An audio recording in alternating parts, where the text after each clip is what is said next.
some countries, sport is like the national pastime. That's But in true. the Philippines, some might say that pageantry is the pastime. That's true. You know what? In the Philippines, we have pageants all over the places.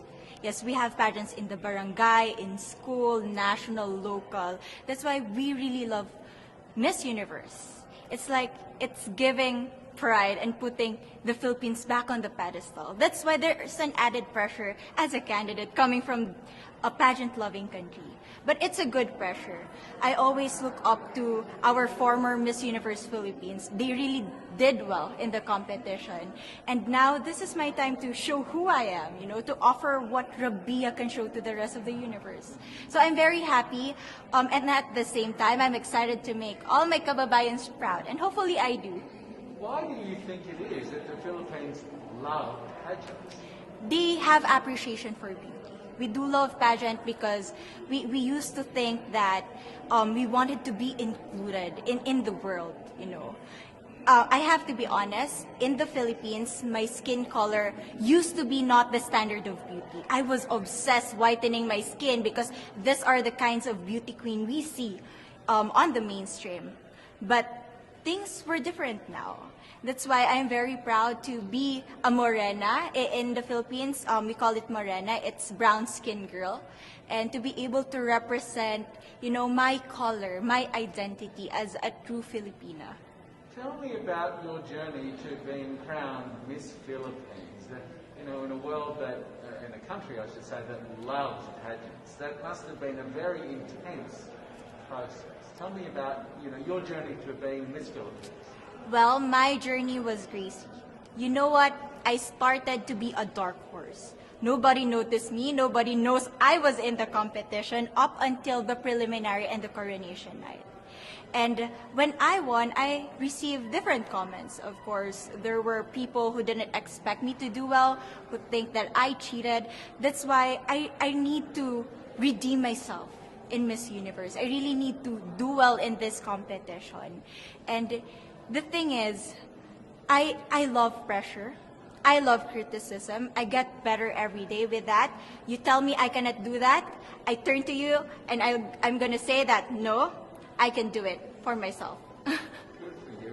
So how does it feel then to be on the global stage? How do you feel to be here in this moment, right now? It's crazy, but I'm overwhelmed with the support, not just from the Filipino community, but also from Thailand, Latin countries who do appreciate me as a candidate, as a person. It motivates me that I am beautiful. I can offer so much in this world. And when somebody believes in you, it gives you that extra energy to really do well and perform well.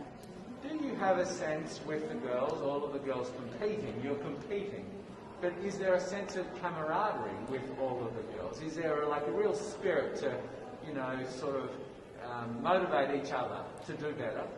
You know what? I have a different idea about Miss Universe. I thought it's going to be very competitive, in a healthy way, well, of course. But now I can see every girl helping each other, from fixing those hairs, from trying to zip up those outfits. It speaks of the closeness and the kind of camaraderie that we want to have.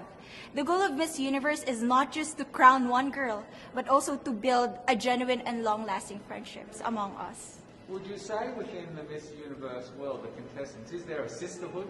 Are you sisters?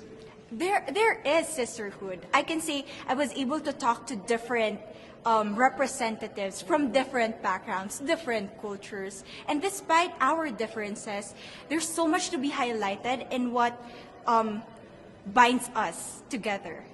And that is because we want to empower women. We want to have our advocacies. We want to speak for the things that we love.